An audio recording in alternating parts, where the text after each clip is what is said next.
It became past due inside the night, the sky was quiet, even the birds had slept then. It commenced a ballad got here from the palace. At first it changed into small, like a whisper. Then it grew louder, then louder once more. It became coming from the princess's room. Human beings awakened, the guards stopped. Taking walks, a maid dropped the bowl in her hand, even the king. And Queen sat up in shock. The sound, it wasn't fear, it wasn't ache, it changed into something else. Delight, satisfaction, a deep sound, a loud cry, then silence.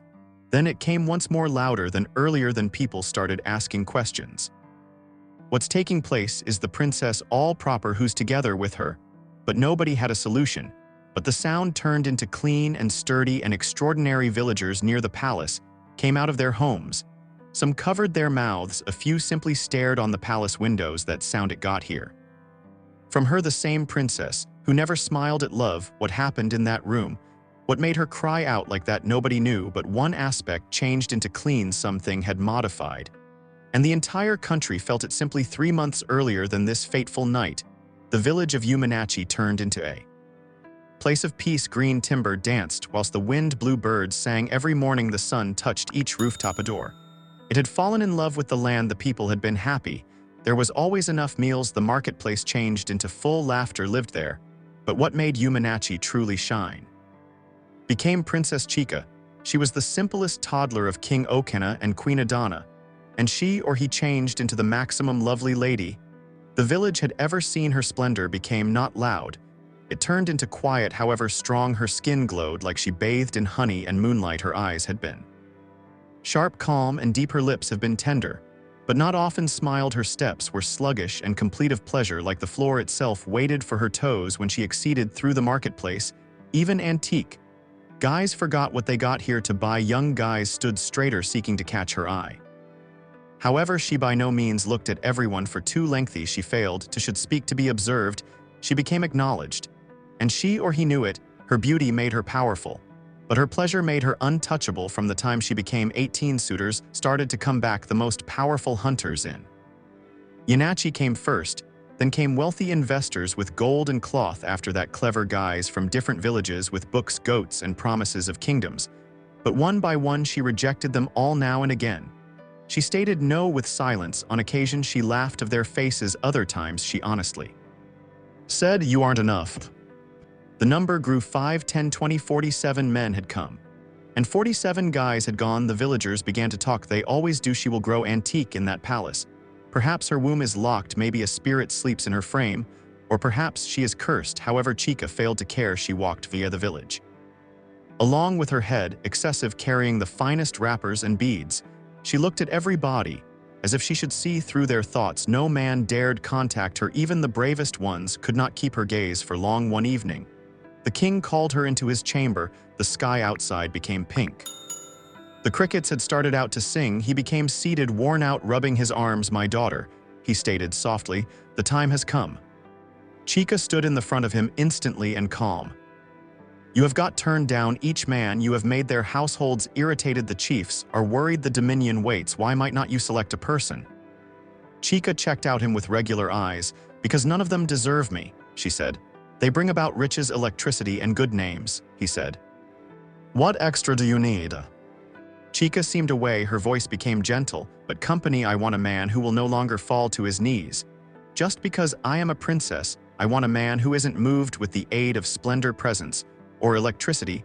A person who will see me, a man who will fulfill my goals." The king shook his head. "You ask for a shadow," he whispered. "Then let me wait in the darkish." She spoke back. That night time, Queen Adana sat alone in her room. She watched the moon. She lit a candle, and she prayed outside the palace. The villagers stored, talking. The king's daughter will grow antique, and not using an infant. She's too proud. She thinks she is extra than a woman. However, Chica didn't concentrate. She walked like a storm in gradual movement. And in her heart, she believed no man would ever exchange that. That night time, even as the village slept, the queen had a dream. It got here quietly, soft at the start, then heavy inside the dream. She stood in front of her daughter's chamber. The door turned into open. The wind become loud in the room. The entirety become nevertheless. Then from the shadows, a black panther walked in, slow, silent, effective. It moved past the guards, past the queen, directly into Chica's room. Then the scream got here, the same scream the queen had heard many nights, before however this one was louder, deeper, full of something she couldn't call, and she attempted to follow the panther. It was long gone, most effective blood became left at the ground, and Chica's voice whispering a name the queen couldn't don't. Forget Queen Adana awakened in sweat, her chest changed into tight, her arms were shaking, she lit a small lamp, and left her bed. She had now not visited the priestess of Annie in lots of years, however this dream became no longer normal before dawn. She entered the sacred grove, wherein the vintage girl lived. The priestess was blind, her eyes regarded white like smoke, her pores and skin changed into wrinkled, however her voice was sharp. "I recognize why you are here," she stated earlier than the queen could talk. "You noticed the panther." Queen Adana nodded slowly. The priestess sat down at the mat and collected a few white stones. She held them in her palm, closed her eyes, and whispered, then she dropped them. They scattered at the ground. Her blind eyes seemed forward, like she become seeing something the queen could not see then. She spoke, "The only who will spoil her must come from the ground now, not the sky." The queen frowned. What does that imply? The priestess didn't solution as a substitute. She stated a brief proverb in a slow, deep voice. "The tree that bends for the wind will no longer damage when the hurricane comes." Then she became her head to the wall and stated nothing else. The queen waited, but the antique girl stayed silent. The message changed into completed later that nighttime. Queen Adana sat beside King Ona of their room. She instructed him the whole thing, the panther, the scream, the blood, the phrases of the priestess. The king changed into quiet. For a long time he rubbed his chin slowly. "So someone is coming?" he asked. "Yes," the queen said. "However now not someone we count on." The king sighed. "I do now not like riddles, Adana." She regarded at the window. "Neither do I," she whispered, but in her coronary heart, she knew something become coming, and something it changed into it would change their daughter all the time. Days handed, then weeks. But the queen's dream never left her coronary heart, and the phrases of the priestess stayed like a shadow in her thoughts. But for King Owner, ready became now not an option. He became growing worn out, tired of the whispers, tired of the silence in his daughter's room, bored with the appeals from the elders, the chiefs, and even the humans within the marketplace. Is Princess Chica not of age? Does she plan to rule alone? What is she hiding? What's going to appear to the royal bloodline? Everywhere the king went, someone turned into asking the equal query, whilst will she marry? And although no one said it out loud, the truth became clear. The humans had been losing patience, and so became he. One morning, King Ona stood within the palace courtyard. The solar changed into hot. The drums have been silent, however the crowd changed into complete. All the elders, the chiefs, and lots of younger guys stood waiting. Then the king raised his hand and spoke. His voice became loud and clear. "I have made a decision. To the person who wins my daughter's heart, I'm able to deliver him 1/2 of my wealth, no longer simply her hand, however lands, gold, farm, animals, strength. However, if he fails, he must leave this state and in no way return." A heavy silence fell.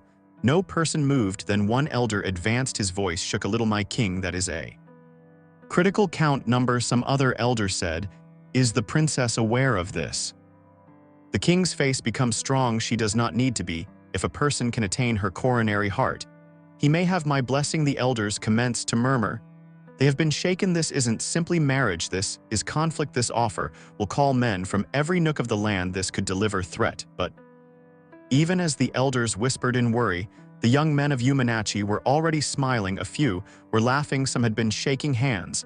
Some appeared instantly at the palace gates, dreaming of gold land and a stunning princess as a wife for them. This changed into their risk, their handiest threat. With the aid of night, the information had spread to every hut, each move, and each corner of the dominion.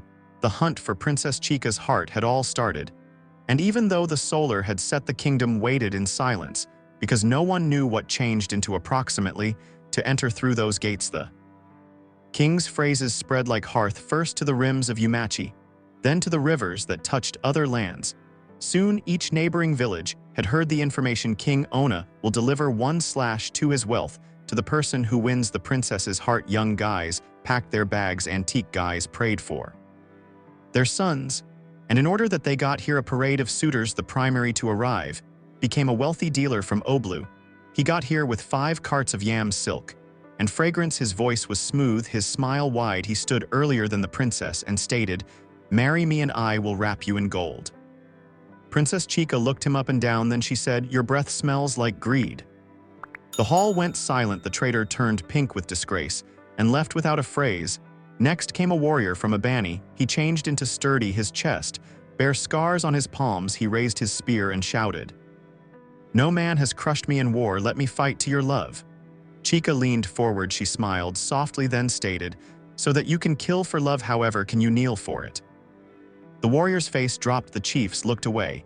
He stormed out, his satisfaction heavier than his spear. Extra got here a healer with books, a singer with poems, a prince with 30 servants separately. They stood earlier than her separately. They were reduced down along with her words. She failed to improve her voice. She didn't need to. Her eyes, her tongue, her silence, each changed into enough to interrupt even the proudest guy. Soon, humans stopped coming to the palace to look who would win her coronary heart. They came to see how she could ruin them. It have become a display, a lesson, a caution. Some referred to as her the Iron Flower, others referred to as her the Princess without mercy. However, Chica, she became amused. Each failure made her more potent. Every guy who walked away gave her extra satisfaction. She might return to her room, chuckle softly to herself, and say, "Any other one long gone." No fear, no softness, best the fireplace in her eyes. Grew the palace gates were quieter now. Fewer men came. Those who nevertheless attempted have been more youthful, much less assured. Many had been too afraid to even communicate. After they stood earlier than Chica, she had become a mountain of their eyes, tall, cold, and unshakable. Chica walked through the village extra often now. She enjoyed the manner human beings moved apart. While she passed the way, guys persisted to lust after her splendor. She favored the manner moms whispered to their daughters when they saw her that may be a lady who fears no guy. One hot afternoon, she left the palace with maids and walked all the way down to the village square. Children ran past her. Girls bought spices under colorful umbrellas. The air smelled of roasted corn and fresh palm wine. Then she noticed him. He became standing under the historic palm tree, the one older than the village itself. No blouse, just dark pores and skin, sturdy shoulders. His hands were busy tying palm wine bottles with rope. His face become calm, his eyes sharp. However quiet, he did no longer go searching. He did not chortle like the others. He truly worked, focused nonetheless. While Chica walked beyond him, he did now not bow. He did not study her now, not even once. Something inside her shifted, only a little now, not ache, no longer anger, however, a strange, tight feeling in her chest. She stopped. She became slightly, simply enough to observe him nonetheless. Nothing, her maid whispered. "Princess, need to we flow?" However, Chica didn't answer. She changed into watching for him to note her. He didn't. Later, as she lowered back to the palace, she asked the older maid strolling at the back of her, "Who is the person under the palm tree?" The maid smiled. "That one, his name is Ibuka. He taps palm wine lives by using the edge of the wooded area. Does he now not know who I'm?" The maid chuckled. "Perhaps he knows, maybe he doesn't. I heard it is not lengthy since he came to the village, so humans don't know a good deal approximately him." Chica said not anything after that. However, that night, as she lay on her bed observing the ceiling, her thoughts went return to the square again, to Ibuka. The man who didn't bow, the man who failed to stare, the person who acted like she was nobody. Days surpassed. Then weeks. However, Ibuka stayed the identical, still underneath that palm tree, still quiet nonetheless, no longer searching at her. And for Princess Chica, this became a problem, a very big one. At first it was small. She wore her best wrapper and exceeded by using the square. He did not look up the following day. She permit her long scarf fall close to his toes as she walked through. He failed to even glance at it. Any other day, she dispatched a palace shield to provide him a bag of gold. He checked out the bag, then became returned to his palm wine. The protect came back shaking his head. He said he would not want gold. The guard said he said, "I already have what I need." Chica's eyes narrowed. No guy had ever behaved like this. No longer in her village, no longer in her existence. She had damaged stronger guys with just one smile. She had made warriors stammer with one stare. However, this Ibuka, he didn't draw back.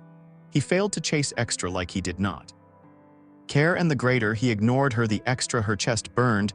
She began to skip the square greater, frequently, constantly, dressed well, constantly on foot, slowly, hoping he would word the sway of her hips, the shine on her skin, the electricity in her steps. But he by no means appeared up. He in no way appeared. Twice that nighttime she had a dream in it. She became in her chamber. However, the walls had been long past. Ibuka stood at the door. He walked towards her sluggish and naked-chested, his eyes darkish like night. He touched her cheek gently, and just earlier than he kissed her, she wakened. Sweating, breathing rapid, she sat up in bed stressed. Why cannot I prevent questioning approximately him? She whispered to herself. She touched her chest, her heart turned into racing, it failed to make experience. She turned into the one on top of things. She become the one who made guys dream, not the other way round. But this guy, this man with quiet power and careless eyes, he changed into triumphing. Without attempting, and now the Iron Princess, the lady who feared no guy, was mendacity, awake at nighttime, burning for a person who refused to look at her, who became this Ibuka. And why become he, giving the untouchable princess sleepless nights? Some days later, it turned into a festival day in Umanachi. The sacred spring became stuffed with shade, drums echoed throughout the hills, girls danced in circles, children threw flowers into the water. Princess Chika arrived in her royal wrapper, beads on her neck, chin raised. As always, the gang stepped aside. However, this time, she wasn't looking at them. She turned into attempting to find him, and there he was through the threshold of the crowd, none less shirtless, nevertheless quiet, nevertheless looking the water, now not her. She walked past him slowly, pretending no longer to observe. However, interior, her chest become tight. She climbed the small rock by way of the spring to speak with the high priestess, but her foot slipped, her frame tipped forward, and in that flash of panic, sturdy arms stuck her waist. She gasped, his palms held her company, their eyes met for one long moment.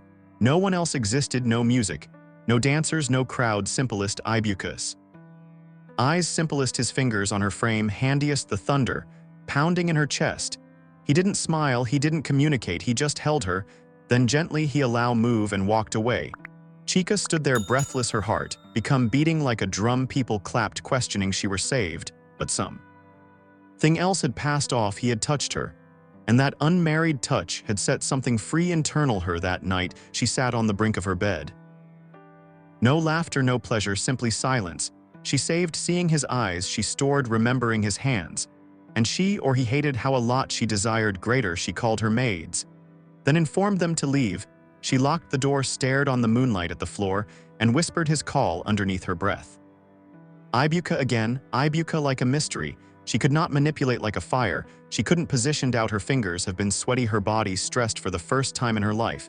She turned into no longer certain of herself. She, Princess Chika, the woman who feared no guy, had simply been shaken with the aid of one that failed to even try to now. Sleep refused to return, only his name stayed together with her. Over and over the next day, the moon changed into high, the palace become quiet, no footsteps, no track, just the sound of the wind brushing against the partitions in her chambers. Princess Chika sat via the window, her palms were cold, her coronary heart beating rapid.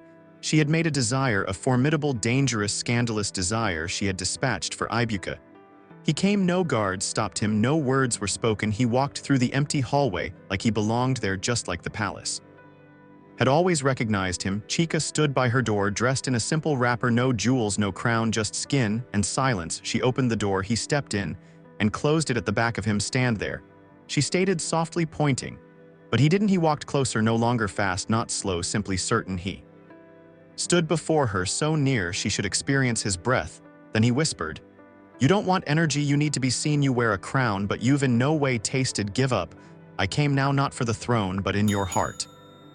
Her lips parted, however no phrases came. Her knees felt vulnerable, her pride slipped like water from her palms, after which he kissed her. The world disappeared, there was no palace, no state, no identify, handiest fingers, only warmness. What followed was now not violent, however volcanic. Her frame shook.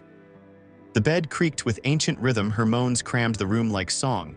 She screamed no longer from pain, but from the launch, from freedom, from eventually letting pass out of doors. The guards turned their heads, the maids blanketed their mouths. No person had ever heard that sound come from the royal chamber. Nobody had ever heard the Iron Princess destroy and internal. While it became all over, she lay on his chest, breathless, her pores and skin warm, her coronary heart wide open. She had fought the sector for goodbye, however this night, she permit one man win. And she failed to regret it, not even for a 2D. The morning solar slipped quietly into Princess Chika's room. Birds sang out of doors. The palace slowly started out to wake, however inner her chamber, all became still. Chika opened her eyes with a small smile. Her frame felt weak, however her heart turned into complete. The bed become heat, the air gentle. She became to the aspect attaining for Ibuka, however he became gone. She sat up, careworn. The door was nonetheless locked, the window still closed. She rose from the bed and referred to as her maid. "Where is he?" she asked, retaining her wrapper tight round her. "Who, my princess?" the female asked, softly. "Ibuka Chica," said the guards. "Say they saw him enter," the maid answered. "But nobody saw him depart." Chica dressed fast and walked immediately to the royal chamber. "King Okena and Queen Adana have been ingesting." Quietly, Chica walked in and stood tall. "I've chosen," she stated. "I have found my husband." The king dropped his cup. The queen blinked. "Who?" the king requested slowly. "His name is Ibuka." "Ibuka?" the king echoed, unsure. Chica nodded. The king clapped 2 times. Guards rushed in. "Find this Ibuka, convey him to the throne room." They bowed and left, whilst the king paced and waited. Queen Adana returned quietly to her daughter's chamber. She desired to see him for herself. She desired to verify what she had suspected. She heard the preceding night time. So she walked in. The room nevertheless smelled of heat and something wild. The bed sheets have been tossed, the air turned into heavy, and on the pillow, wherein his head have to have rested, it turned into a black feather. "Lengthy, easy, best." The queen picked it up carefully. Her palms commenced to shake. She did now not understand it, but her heart advised her it meant something. Something not of this global. She tucked the feather into her wrapper and left the room that evening as the solar dipped low, and the guards again empty-handed. Queen Adana made her manner once more to the sacred grove, to the blind priestess of Annie. The priestess sat within the equal spot, eyes white as clouds. She did not await the queen to speak. She genuinely said, "The chicken has flown, but its shadow still sleeps in her." Queen Adana fell to her knees. "What does it suggest?" she asked. The priestess smiled, not kindly but knowingly. "Now, not all guys stroll on toes," she said. "Some are sent. A few most effective stay for the night time." The wind blew softly. The queen held the feather near her chest, and in her heart, a quiet worry started to grow. Her hand pressed tightly against her chest. Her eyes have been extensive, however her mouth couldn't flow. Then, in a voice gentle and shaking, she whispered, "It has begun." The priestess of Annie nodded slowly, her blind eyes dealing with the sky. She stretched her antique palms towards the queen and stated, "You requested approximately the panther for your dream. Now I'm able to tell you." Queen Adana sat at the floor listening like an infant. The priestess placed both arms on this planet and began to talk. "The Black Panther is a spirit of the antique world, robust, silent, untouchable. It does now not bow, it does not beg. While it enters a lady's room, it does not ask for permission. It comes to ruin, it comes to check. It comes to rouse what pride has buried in your dream." The panther entered her chamber. It left blood, not to harm, but to mark change. Queen Adana commenced to weep. "So Ibuka?" she asked, trembling. The priestess nodded. "As soon as he turned into no longer born of this earth, he isn't like different guys. He got here from the gods, dispatched to test your daughter's soul, to display her the limits of her power, to break what turned into too difficult and soften what become too cold. He did no longer come to marry her. He came to finish his project. Now he's gone." The wooded area grew quiet. Even the wind appeared to prevent. Queen Adana held the feather tighter. "She loves him," she stated softly. "Yes," the priestess replied. "This is the fee of awakening." Back at the palace, matters had been now not the identical Princess Chica no longer walked like a queen. She walked like a female, who were held like a woman who had felt she did not talk, except someone requested her a question. She now not rolled her eyes or cut humans with phrases. She now paused before talking, smiled without pride. She became changed. A few said she had fallen from grace. She has embarrassed the royal circle of relatives. She gave herself to a poor palm wine tapper in spite of everything. That bride and arrogance, who will want her now? However, others checked out her and stated, "She is glowing, her steps calm. There may be peace in her eyes," she stated. Little, however, when asked approximately what befell, she stated, "Only this, I met a man, I misplaced myself, and I am now not sorry." But the palace gates persisted to shake with noise. The chiefs gathered, the elders murmured, the royal drums stopped beating. Word had unfold. Princess Chica, the woman who once ruled along with her pleasure, had given herself to a person who vanished like smoke. A few stated he turned into a ghost. A few said he became a spirit in human pores and skin. Some swore she had been cursed. However, none of them knew the fact, and Chica stated nothing. Leader Akafor, old and proud, stood within the royal court docket and raised his voice. "She has delivered disgrace to the royal call. She has shared her bed with someone no person can discover. No bride fee, no blessing, no name." Others nodded. But Queen Adana stood beside her daughter and, whilst the king turned and requested what punishment might come, he looked at Chica, then decreased his eyes. He had no solution from that day. Chica stopped sporting her royal colorations. She dressed in white, smooth, plain wrappers that flowed. When she walked, she eliminated her beads. She left a royal chamber, and in no way slept there again. The room became locked. The important thing became thrown into the sacred river. No one observed that room. Once more the people watched her. She didn't cry, she did not argue. She honestly moved like person who had died and come lower back to existence 1 week. Later, she made her very last choice in front of the court docket. With calm lips, she stated, "I not wish to be heir to the throne. My crown changed into pride. I wore it too long now. I will put on awareness." Gasps crammed the room. The king's palms trembled. However, he did not forestall her. Chica stepped down and walked out unfastened. Weeks exceeded, then months, and something new started. She began to gather the young women of Umanatchi, not to educate them how to rule, however the way to feel, a way to recognize there are bodies, how to agree with their hearts, a way to wait now, not for riches or titles or energy, however for a person who without a doubt sees them. She advised them. A man who kneels earlier than your beauty is easy to discover, but the one who holds your spirit without shaking, that one is rare. She taught them how to walk tall and also the way to take a seat, nevertheless the way to pick out softness without disgrace, a way to lose, manipulate, and still stay entire. Her voice have become quiet awareness in the village, and although she no longer wore the crown, many known as her Queen Chica. Nonetheless, in some place deep in the palace, and in the back of a locked door in a room filled with silence, lay a single black feather, untouched, unmoving, but in no way forgotten. Years surpassed the village of Umanatchi. Modified youngsters grew up, new faces filled the marketplace. However, one aspect stayed the identical. Princess Chica, she in no way married, never wore gold again. She not sat inside the palace halls. However, humans nonetheless greeted her with admire, no longer as a ruler, but as a lady who had walked through fireplace. And back in her quiet room, there was a small wood box interior. That container lay the black feather. She in no way touched it. She by no means showed anybody, but she opened the field often just to look. One evening, the rain came tender in the beginning, then heavy. The sky turned gray, the wind driven the bushes, but Chica felt peace. She stood by using her window. Barefoot, she closed her eyes and something inside her stated, "Move." She stepped into the rain without a wrapper. No earrings, no shoes. She walked beyond the palace, past the move, past the talking timber, and into the coronary heart of the wooded area.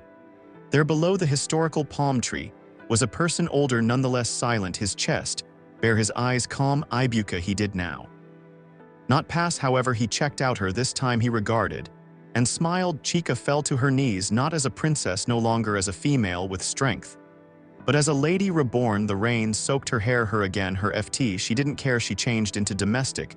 She become complete, and for the primary time in years, she screamed. However, this time it become not from pain, now not from confusion, not from surrender.